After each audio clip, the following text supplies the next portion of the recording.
Well, hello everyone, and welcome to the SRNA Ask the Expert podcast series. This podcast is entitled Misdiagnosis of NMOSD, MS, and MOGAD. My name is deFiebre, and I will be moderating this podcast. SRNA is a nonprofit focused on support, education, and research of rare neuroimmune disorders. You can learn more about us on our website at wearesrna.org. Our 2021 Ask the Expert podcast series, sponsored in part by Alexion AstraZeneca Rare Disease, Genentech, and Horizon Therapeutics. Alexion AstraZeneca Rare Disease is a global biopharmaceutical company focused on serving patients with severe and rare disorders through the innovation, development, and commercialization of life-transforming therapeutic products. Their goal is to deliver medical breakthroughs where none currently exist, and they are committed to ensuring that patient perspective and community engagement is always at the forefront of their work. Founded more than 40 years ago, Genentech is a leading biotechnology company that discovers, develops, manufactures, and commercializes medicines to treat patients with serious and life-threatening medical conditions. The company, a member of the Roche Group, has headquarters in South San Francisco, California. For additional information about the company, please visit gene.com. Horizon is focused on the discovery, development, and commercialization of medicines that address critical needs for people impacted by rare autoimmune and severe inflammatory diseases. They apply scientific expertise and courage to bring clinically meaningful therapies to patients. Horizon believes science and compassion must work together to transform lives. For today's podcast, we are pleased to be joined by Dr. Geoffrey Eubank and Dr. Michael Levy. Dr. Eubank is an accomplished neurologist who specializes in multiple sclerosis and related disorders. He's currently System Chief of General Neurology at Ohio Health. Active as a volunteer physician for free clinics and for the National Multiple Sclerosis Society, Dr. Eubank has published research in several areas and is a member of several medical societies. He's also involved with research in multiple sclerosis and stroke. A native of Pompton Plains, New Jersey, he attended Pennsylvania State University and graduated from Muskingum College, majoring in chemistry and mathematics. He obtained his medical degree from the Ohio State University.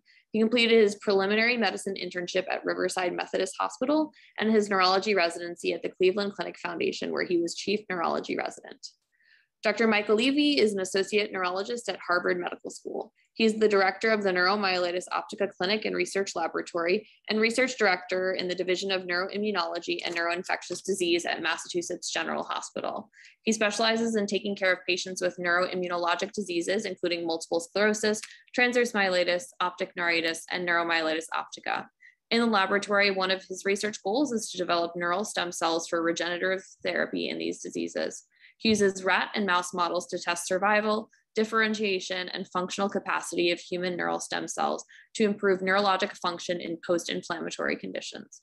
The goal of his laboratory and clinical effort is to translate the basic science stem cell work to a human trial in transverse myelitis and other neuroimmunologic diseases.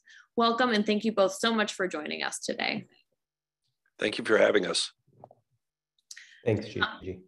Thank you. So to start, this topic, I think is really important because when people are first diagnosed, there's often a lot of questions about, whether their diagnosis is correct and kind of what these, sometimes seemingly similar disorders, if they've gotten the correct diagnosis. So to start, Dr. Levy, do you mind just briefly explaining what each of these disorders are? So MOG antibody disease, neuromyelitis optica spectrum disorder, and multiple sclerosis. Just kind of a broad overview, and then we'll go into more of the details about the presentation and kind of diagnostic processes.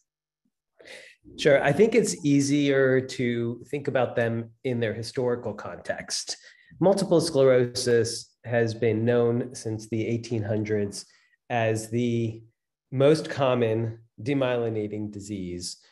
It's a recurring disease whereby the immune system periodically attacks the nervous system, either the optic nerve, the brain, or the spinal cord, causing small disruptions in the capacity of those nerves to transmit their signals. And these lesions accrue over time, and most patients, if they don't take any treatment over the course of the next 5, 10, 20 years, will eventually develop a progressive phase of disease that leads to increased disability and usually wheelchair requirement. That's multiple sclerosis. Then we recognized more recently that some of these cases are more severe, have a distinct type of disease, they have different looking MRIs, and they have very different responses to treatment. And one of those is neuromyelitis optica, and an antibody to identify that one has been available since 2005. And then in 2017, then we now have an antibody for MOG antibody disease. And MOG and NMO, neuromyelitis optica, are much, much rarer than MS. MS is 100 times more common than the others. But NMO and MOG have a distinct blood test that helps differentiate them. And MOG patients, which used to be under the NMO umbrella, are now emerging as their own. And so each of these three conditions, what they have in common is they're all immune mediated. The immune system is attacking the nervous system. And how they are different is exactly what part of the nervous system the immune system is attacking.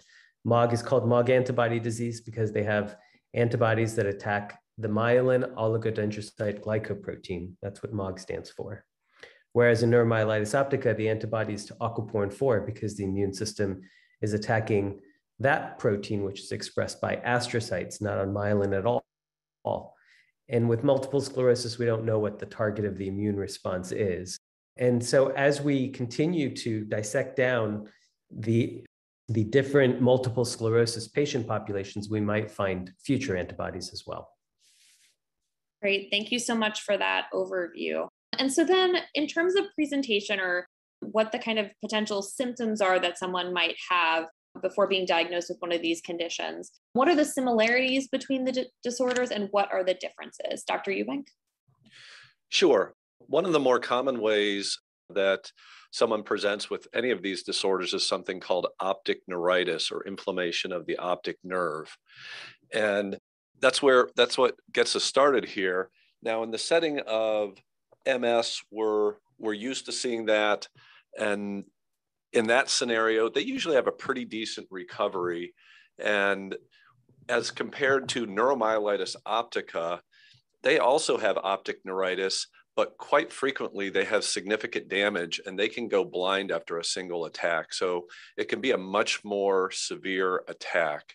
And lastly, we have MOG antibody disease, and they can also have optic neuritis, but they tend to respond pretty well to steroids. They also can have bilateral optic neuritis at the same time. And so on the one hand, it's like they can all have optic neuritis, but there's a little bit of difference there. Additionally, all three of these diseases can have what we call transverse myelitis or inflammation of the spinal cord. Once again, with neuromyelitis optica, it tends to be more severe and they can not recover nearly as well as the other two can. So there is a definite difference there, but sometimes we have people with NMO that just have a milder attack. The parts of the nervous system that frequently are involved with all three of these are the optic nerve and the spinal cord. So that's a fair about the similarities. The differences, I think I highlighted some of those, which is neuromyelitis optica tends to have incomplete recovery. The other thing is there's oftentimes presentations with multiple sclerosis in other parts of the central nervous system, brainstem, and other areas that tend not to be impacted by MOG and NMO. So I think that's clinically how they differ just from talking to a patient and dealing with them. I think you have some other questions later about the diagnostic processes and the treatments, but from the clinical presentation, that's some of the highlights. Great, thank you. And then just to follow up on that, are there any differences in the way that potentially the optic neuritis might present? So, one eye versus two being affected, or the way the inflammation in the spinal cord might look, so like a long lesion versus a short lesion. Are there any sort of differences there, Dr. Eubank? Yeah, I think you highlighted one of those. If you get bilateral optic neuritis, that's something that we strongly would consider MOG antibody disease. So that's one of the differences if it happens in both eyes at the same time. The severity tends to be more severe with neuromyelitis optica. And then when you look at the optic nerve itself, if you were able to see the inflammation, with MS, it might be a small little area of inflammation, whereas with neuromyelitis optica and oftentimes with MOG, you'll see a longer segment of inflammation as well. And that same thought process kind of extends to the spinal cord as well. In MS, you might have a small area of the spinal cord, really just maybe what we call one segment, kind of the length of a vertebrae, whereas with neuromyelitis optica especially, it can be several segments, 3, 4, sometimes the large portion of the spinal cord. And MOG itself also has these longer lesions within the spinal cord. And once again, in the spinal cord with neuromyelitis optica, the recovery is oftentimes incomplete, whereas the recoveries with MS and MOG tend to be at least a bit better, not always complete, but certainly can be better. Thank you. And then, so we talked about the presentation. And so in terms of the diagnostic process, how is this done when someone is assessed for one of these disorders? So they maybe come in with transverse myelitis and optic neuritis, or just, one or the other. What is the diagnostic process that's used to assess which one of these conditions they might have? Dr. Levy? The initial process is basically doing what Dr. Eubank did, which was to look for features that help distinguish among these conditions, and then to test for them specifically. So first you come up with your list of all the things it could be based on the appearance on the MRI, based on the description from the patient, based on the examination that you get in the clinic room. And then you start thinking through, well, if I think it's this disorder, then what tests would help confirm that? Could be another MRI, it could be optical coherence tomography, photographs of the eye, it might be blood tests. Certainly, if you're suspicious for neuromyelitis optica spectrum disorder, there's nothing better than the aquaporin 4 antibody. The one that is resulted at the Mayo Clinic, which is a cell-based assay, is extremely specific. And that means that if you test positive, it's very, very, very likely to be neuromyelitis optica spectrum disorder, especially if your doctor thought that that's what it could be and then sent for the test. And the MOG antibody test is also, it's being researched right now. It may have a very similar specificity compared to aquaporin 4. We do think very highly of it. There are issues with the titer, the level of antibody. We'll get to those issues later in this podcast. But there's no blood test for MS. There is a spinal fluid test that we use for helping make the diagnosis of MS, but it's not specific, meaning that MOG and NMO patients may also test positive, as may people with other conditions. So it's really putting together all the different clues that are based on your initial hypothesis that comes from just thinking through the clinical case scenario. Okay, great. So you mentioned the blood tests and then the spinal tap or lumbar puncture results. Do you also, in terms of looking at an MRI, do you look for differences there as well, Dr. Levy? Yeah, as Dr. Eubank was saying, the lesions with MS tend to be small, whereas the lesions with NMO tend to be long. And MOG, it can be both. And another thing with MOG that I've noticed in particular is the remyelination and the recovery that's apparent with MOG. So when I have patients who have even long lesions on their MRI, but then they get much better over the course of just a few months, that makes me think more MOG compared to NMO. MOG patients just tend to heal better. And sometimes it's even resulted in some cases where the MRI is done so late after the onset of a relapse that it's already healed. And patients are coming in with symptoms that they insist are new, but the MRI doesn't show it. And that's kind of something that we've seen with MOG more recently.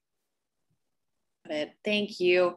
And so what are the common reasons people might be misdiagnosed with these conditions when, they have one, but they get misdiagnosed with MS, but they actually have NMOSD? What are kind of the reasons why this might happen? Dr. Eubank?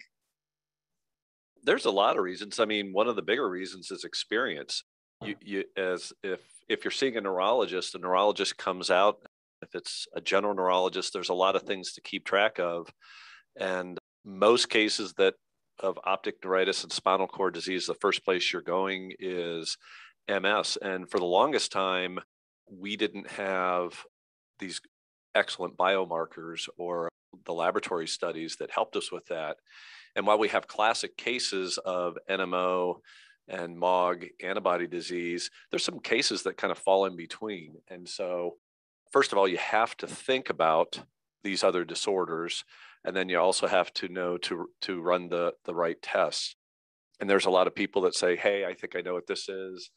You stick with the diagnosis. There's something called this anchor bias. So if you diagnose somebody with something early on and you say, geez, the MRI scan of the brain doesn't show too much, but I think it's MS.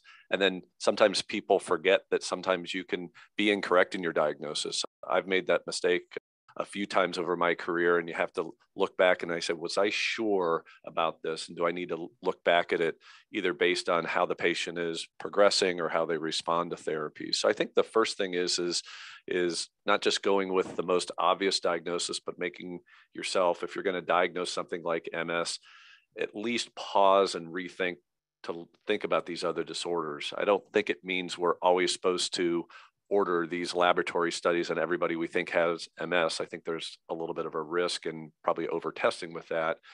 But we at least want to think through it clinically and critically as we look over their history and their MRI.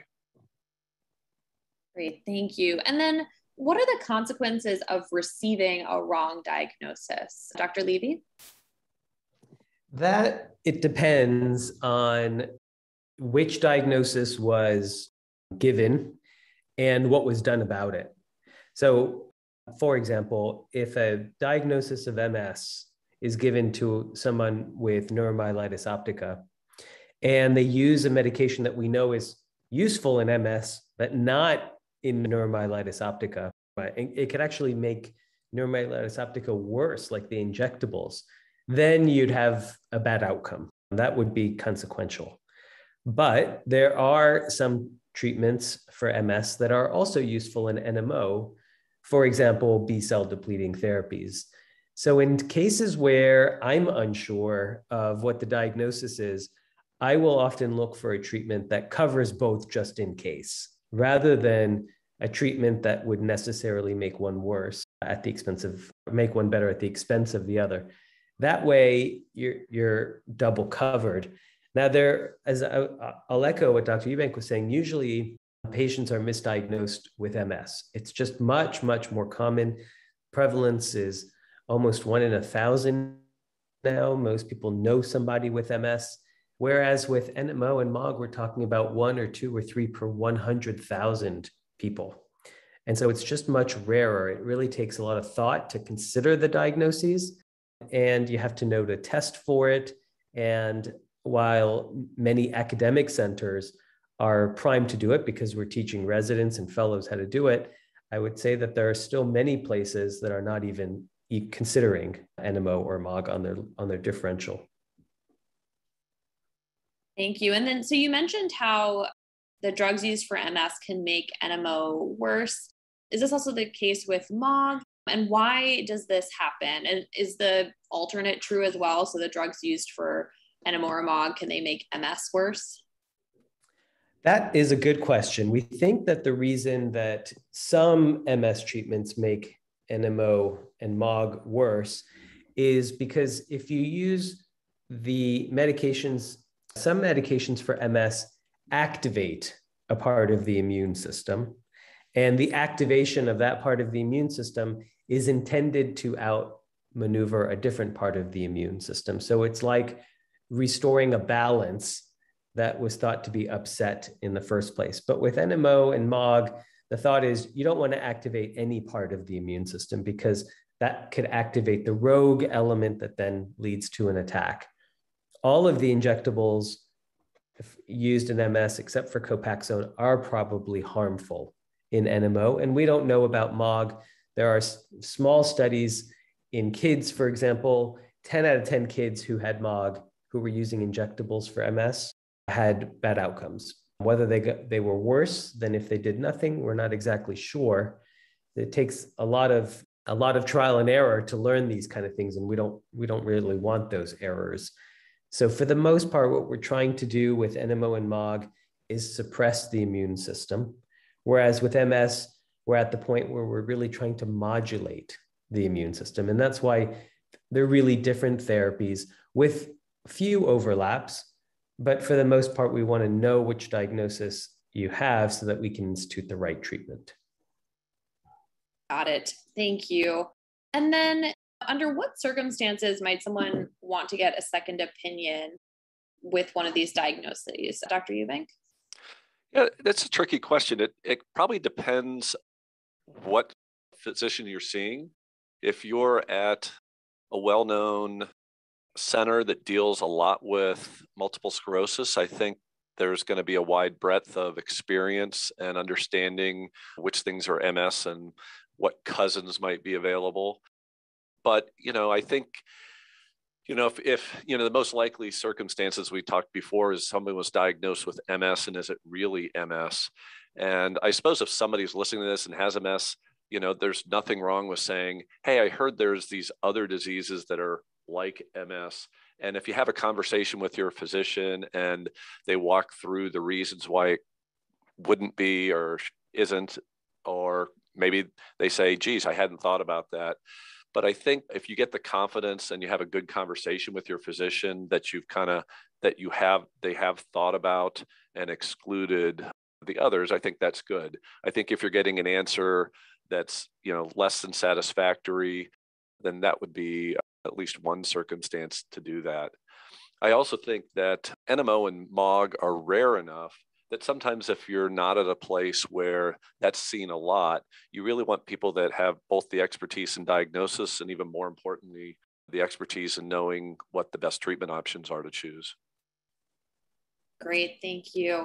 And so we often get questions from people who maybe were initially diagnosed with transverse myelitis, or they thought it was, idiopathic transverse myelitis and monophasic, had another attack and were diagnosed with NMO or MOG. And so, they often ask, did my TM turn into MS or MOG or NMO? So similarly, can MOG or NMO develop into MS, or how are these kind of related to one another in that way? Dr. Levy? Transverse myelitis and optic neuritis can develop into relapsing conditions, but they can also be monophasic. And I think, Gigi, when you ask the next question about why can it sometimes take so long to get the correct diagnosis, it's really in those cases where we're not sure if this was just the first and only attack, or if it's going to be a relapsing condition. That's what takes so long to present itself sometimes. If the antibodies are all negative and there's no evidence of a relapsing disease, I will honestly tell my patient, I'll say, look, this might be a one-time attack and it may never occur again, but I won't know that until 3, 4, 5 years from now. And then I'll be able to look back and tell you, oh yeah, this was a one-time event. On the other hand, a lot of people with MS, for example, have optic neuritis. About 40% will start with optic neuritis and then develop MS symptoms and signs and MRI findings later on. And so we have to repeat MRIs on a regular basis to rule that out or rule it in. These things evolve over time, and there's no blood test for MS. It's a clinical diagnosis, so we have to just wait until these things happen. With NMO and MOG, we'd like to make the diagnosis as soon as we can, ideally with the confirmation of the antibody, so that we can prevent any additional damage from future attacks.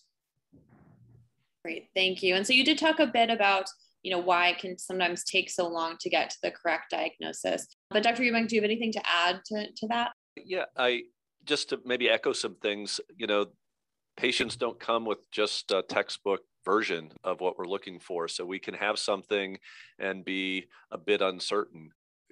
Each year, 5 years, 10 years, we get better and better because we have better tools. We understand things better. We have experts that can teach us, what oddities to look for on the MRI, and these blood tests, like even the MOG antibody really wasn't available up until a few years ago. So we used to call MOG sometimes something else. There was this chronic relapsing inflammatory optic neuropathy that we didn't know what else to do with. And probably, a lot of those, if not most of those, were MOG. So sometimes it's just we haven't developed the tools at the right time. And sometimes the patient just doesn't have enough things that happen to allow us to be certain about a diagnosis. And while we want to get a diagnosis as soon as we can, we don't want to get too far in front of it without being certain. If we get too far in front, once we get to a diagnosis, most of the time we're committing to lifelong therapy. And that's especially true with MS when we don't have a definitive marker. With something like NMO, I think it's a little bit easier. We can be more certain early on and make sure we get on therapy. If it might be MS, I need to make sure it is MS before I commit somebody. Got it. Thank you. And then what can be done to not only test for MS, but NMO and MOG at the same time? So, we're doing that with our history. Our same history and our same exam works the same for each patient. So I guess the thing where there's the overlap is really, how do we testing for it? Well, when we're looking at the MRI scan, both patients are going to have similar studies. They're both going to have an MRI scan of their brain, and the vast majority of the time, their entire spine when we first diagnose people. So really, there's not a lot of different testing, with a couple of exceptions that we mentioned with the laboratory studies, but it's really just critically looking at the tests that we have available. So with the MRIs, we're looking for the differences between NMO, MOG, and MS is certainly one thing. We've already alluded to the two antibodies that we have. That's probably the main thing. Another thing I guess I would say is the spinal fluid studies. It tends to be abnormal with MS in a particular way, but it's not absolute. You can have spinal fluid abnormalities that might suggest MS, but it doesn't mean you've ruled in or ruled out the other two conditions, or vice versa.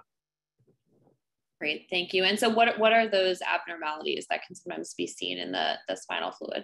We see something called oligoclonal bands, which is a fancy way and there's also something called an IgG synthesis rate. And effectively what those things are is an excess antibody production that seems to be mostly focused within the central nervous system or spinal fluid. And when you look at the serum, what's circulating in the bloodstream, you don't see that same level of inflammation. So effectively, you're seeing inflammation that seems to be focused in on the central nervous system while relatively sparing what's going on in the rest of the body. Okay, thank you.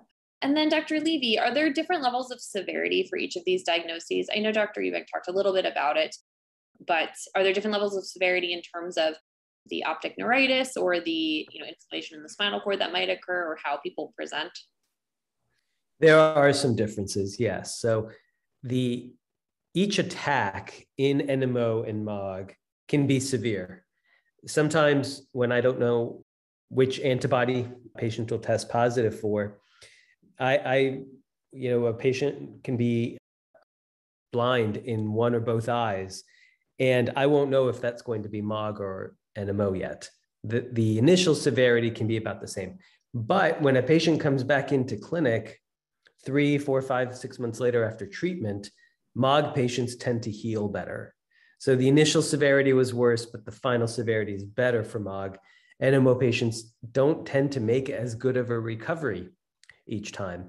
And then MS patients rarely have severe attacks. They do, but not as often as NMO and MOG.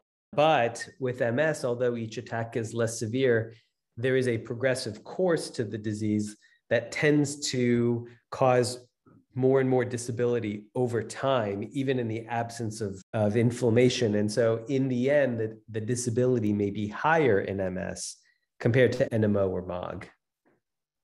Okay, thank you. And we often get questions about someone might test positive for MOG antibody, but then test negative later. And same with the aquaporin 4 antibody. So if that happens with MOG, for example, does someone still have MOG antibody disease? And then what about for aquaporin 4? Do they still have neuromyelitis optica spectrum disorder, even if they test negative at a later time. Dr. Eubank? I think with the aquaporin 4 antibody, especially if it's a cell-based assay, we have quite a bit of confidence. And I can't remember too many times when somebody tested positive for that and then tested negative later for that cell-based assay for aquaporin 4. On the other hand, I have had patients test positive for MOG, especially the low titers, and I think that's the one we have to be careful with. We're not sure that everybody that tests a low positive actually has that disorder. I've seen patients that really seem like they fit much better with MS. One of the good news is even if they do have MOG antibody disease and they test positive and maybe they test negative later, those patients actually seem to have a more benign course. And sometimes that gives us the opportunity to watch them closely and maybe not put them on lifelong therapy. So I think it is important, but I have seen MOG go positive to negative. It's usually in the low titers, and it makes me question whether MOG antibody disease is right or not. It depends on everything else that's going on. Now, if they showed up with bilateral optic neuritis and longitudinal extensive lesion within their spinal cord, I think they still have MOG antibody disease. But if they happen to show up just with optic neuritis and a low titer MOG, and then it went away and nothing ever showed up on another scan, I think we'd watch them to see what would happen. Got it. Thank you. And then we did get a question, related to these kind of titers of the MOG antibody. This person had a 1 to 20 titer after having 2 distinct relapses, but they were told that potentially a low titer can be a false positive. So they were wondering whether people with low titers are definitely positive for having MOG antibody disease or not, or if it's a false positive potentially. Dr. Levy? So the first thing to recognize here is that this person has a relapsing condition, and that takes them out of the monophasic condition. So this is not just a one-time optic neuritis, but a relapsing condition. And among relapsing conditions, we have multiple sclerosis, by far the most common. And then also MOG, NMO, Cryon, as Dr. Eubank mentioned. So there are other conditions, neurosarcoidosis. Now, you look for all of these conditions, or you consider which ones you're going to test for, and a positive MOG antibody comes back. If it's 1 to 20, that is the lowest level that Mayo tests. Quest goes all the way down to 1 to 10. And these lower titers have been associated with false positive conditions, especially confusing them for MS. So about half are thought to not be a true positive, half are. So there's a 50-50 chance right off the bat that a person with low MOG titer in the context of recurrent optic neuritis is in fact MOG antibody disease. Then the other half could be false positive, most often confused with MS. And more recently, we're starting to describe series of patients who appear to have both MS and MOG. That is an overlap that we've noticed more often with MOG and MS especially, where patients can have brain MRIs and even those oligoclonal bands Dr. Eubank mentioned that's consistent with MS, but also test positive for low titer MOG antibodies consistently. And so we're recognizing that maybe these people have an overlap condition and might actually have the good clinical outcomes of MOG patients, but may also respond to treatments that are effective for MS. So that's something that we need to look deeper into. And then one more thing that I would echo is what Dr. Eubank mentioned about people who have a monophasic condition, a single attack, usually optic neuritis, with a low positive MOG titer. If that goes away on repeat testing 6 or 12 months later, there's a good chance that that person is going to be monophasic, not relapsing condition. Sometimes it takes a relapse to convince us that it's a relapsing condition, but many doctors won't start treating a person with MOG antibody to prevent a future relapse if they're not convinced that it's actually a relapsing condition. So that's something sometimes patients just have to convince us, either with recurring disease or with increasing antibody titers, that it's worth treating for MOG antibody disease. Okay. And then, so in terms of MOG titers, are there any kind of recommendations on how often these should be tested? Dr. Eubank? I think, certainly if somebody has a low titer, I think it's something to be worth repeating down the road.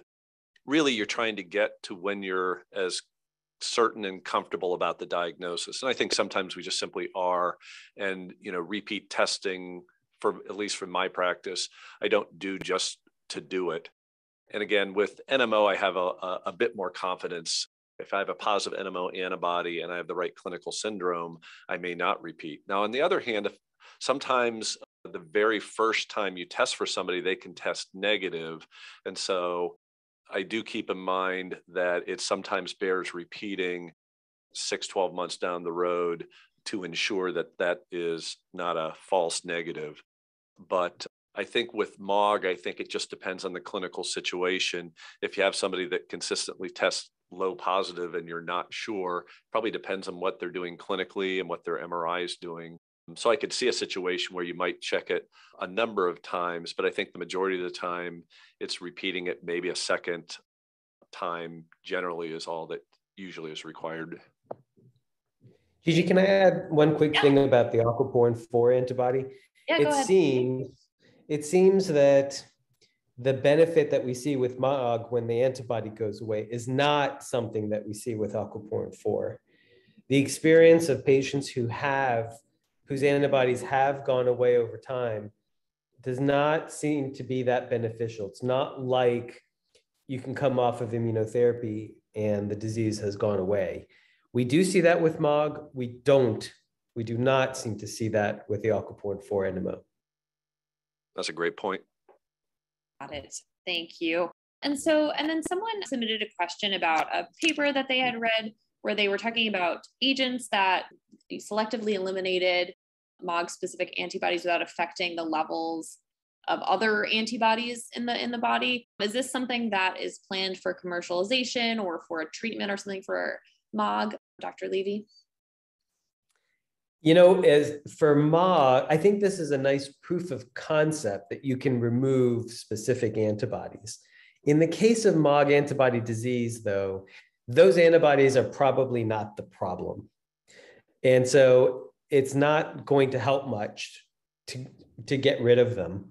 You still have all of the immune cells that made them that are involved farther upstream in deciding when and where to attack the nervous system.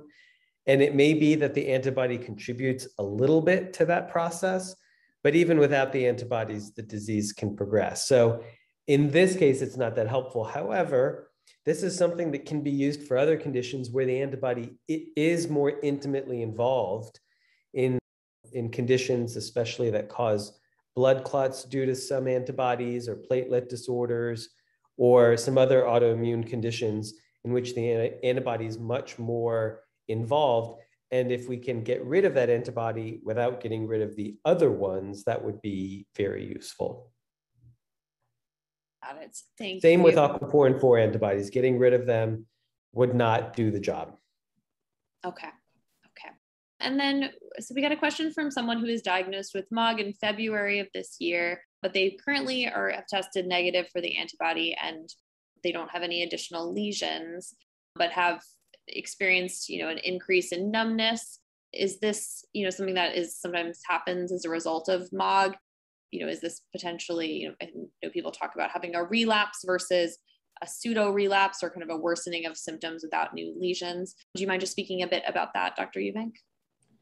It's always difficult for somebody's specific situation. Most of the time when we're dealing with NMO and MOG, we tend to get specific attacks rather than slowly developing symptoms. I suppose anything's possible, but usually we get something more suddenly. So that's what we're looking for to change our opinion. I guess you'd have to keep an open mind. It would depend in part upon what their examination looked like. If I'm seeing changes on their exam, whether they're having new weakness or reflex abnormalities, or if we did additional imaging and everything looked good, I think you'd have to kind of keep an open mind and make sure you're not missing something else, vitamin deficiency or some other process like that. But I think if their exam and their MRIs were stable, it's one of those situations where you're uncomfortably just watching to see what happens next. Thank you. And then we did get a question from someone who says that they have great neurologists in the clinic setting. So I guess likely the neurologist that they see kind of to manage their care, but they'd like to know how to handle neurologists who haven't heard of MOG or downplay presenting symptoms when active lesions don't show up. So for example, in an ER, if they're going there, are there any kind of suggestions on how to chat with someone who might not know as much about MOG as both of you do? Dr. Levy? Well, I think that listening to podcasts is good for your own education. I think neurologists are busy these days. It's hard to get them to pay attention to your condition. Maybe another way to do this would be to establish a care with an expert neurologist somewhere else, not on a regular basis, to maintain your relationship with your local neurologist who's going to be there for you in case anything goes wrong, but for specific issues that where you're lacking expertise in your area, it might be worth getting that second opinion from the larger academic center nearby, and then those two doctors may be able to communicate. That may be one way around it that I can think of. Right, thank you. And so another question we got was that someone's daughter was MOG positive, had one attack in February of this year. So at this point, monophasic. Are there things that are looked for to see if it might be potentially recurring, or is it just kind of a wait and see? Dr. Eubank? I think it's a bit of a wait and see. As we already alluded to before, those low positive titers seem to be something that would be in our favor for a possible monophasic course. But I still think, regardless of the titer for something like MOG, I think, waiting to see what the next step is, it's always uncomfortable to wait for the next step. But what we really want is to wait uncomfortably for a really long time. And that would be the ideal situation. And that's kind of how we try to explain it. It's like, we don't know what's going to happen. And I think with this condition, it bears waiting out to make sure a second thing comes, because we don't want to put people on long-term therapy when we know some of those patients simply won't need that. Great, thank you. And then Dr. Levy, I know you've done some research on familial transverse myelitis. We got a question from someone who their daughter was diagnosed with MOG and had optic neuritis 3 times. Do they need to test other children or parents for MOG as well? MOG, it does not appear to run in families. The very first family with two affected people is being published as we speak. It's a family out of Australia. But beyond that, it does not seem to run in families. And also, MOG patients don't tend to have a lot of autoimmunity in the family. And that's compared to neuromyelitis optica. You ask them, is there any autoimmunity in the family? Oh, my mother has lupus and my sister has Sjogren's, and I also have some psoriasis. You don't hear that with MOG. It does not seem to be a typical kind of autoimmune predisposition. We don't really know why it happens. But interestingly, in different animal models, you can break immunity to MOG. And what that looks like in those models, including the rats that we're doing stem cell treatments on, is exactly the same as humans. It's an inflammatory attack of the optic nerves and spinal cord and sometimes the brain. And it can happen in monkeys and dogs and in cats and rats and mice. And it's all against MOG. And so it doesn't really depend on the genetic background. The genetic background makes it, can tweak the phenotype, what it looks like, but the susceptibility to MOG seems to be universal. So we need to understand why that happens, and maybe we'll understand why it happens in people as well. Great. Thank you. And then So Dr. Eubank, you talked about oligopolial bands that might be present in someone's cerebrospinal fluid. Why are they more likely to be positive in MS compared to the other two conditions we've been talking about? That's actually a very good question. So good that I'm actually going to lean on Dr. Levy's expertise if he happens to have that answer, because I don't have I have a theory. Okay. So, I think MS is a condition that it probably lives in the central nervous system and leaks these findings, these markers into the spinal fluid, whereas NMO and MOG probably live in the peripheral circulation, in the blood, in the lymph nodes, in the spleen. And then MOG and NMO will periodically attack the nervous system. Whereas with MS, while there are attacks that occur periodically, there's also that smoldering inflammation that leads to progressive disease. And that may be because MS is just constantly there, constantly causing inflammation in the central nervous system. Got it. Thank you. And so we've talked a lot about how important it is to get to the correct diagnosis, partially because treatments used for one condition might not work well for others or may even cause harm. Is there any kind of research that's currently happening to improve diagnostics or kind of help this process? Dr. Levy? Well, I can tell you that there are trials that are being launched specifically in MOG. These are carefully designed trials that will limit the bias and therefore limit any false positive or false negative results. And what they're intended to do is to determine whether or not these treatments are effective in preventing relapses, specifically in MOG. And now we have that with NMO. We have 22 approved drugs in MS. So I think we are getting better at picking specific therapies for specific people. The category that's still being left out are the ones who don't test positive for anything and don't have a clear-cut MS condition that's easily diagnosed.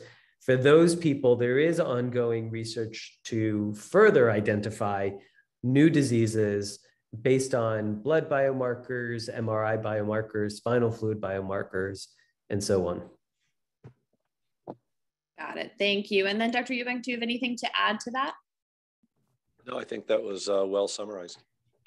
Great. And so we are actually at the end of our time. So I just wanted to open up and see if you had anything else you wanted to mention that we haven't talked about how to potentially avoid a misdiagnosis or kind of the similarities and differences between these conditions. Dr. Levy? I think we were pretty thorough. Yeah, if people are interested in clinical trials for MOG, the first one just launched and there will be 2 more coming out very soon. So I hope we'll cover those in future podcasts. Yep, that'd be great. And Dr. Eubank, any last thoughts? No, I really appreciate the fact that you guys are getting this information out there. I think it's really important, as we described before. People need the right diagnosis so they can get the right treatment. I'm just happy to be part of this, and hopefully the people that are listening to this get some good information. Yes. Thank you both so much. We really appreciate taking the time to do this and all your expertise and answering questions from our community. We really appreciate it. So thank you so much. Thank you, Gigi.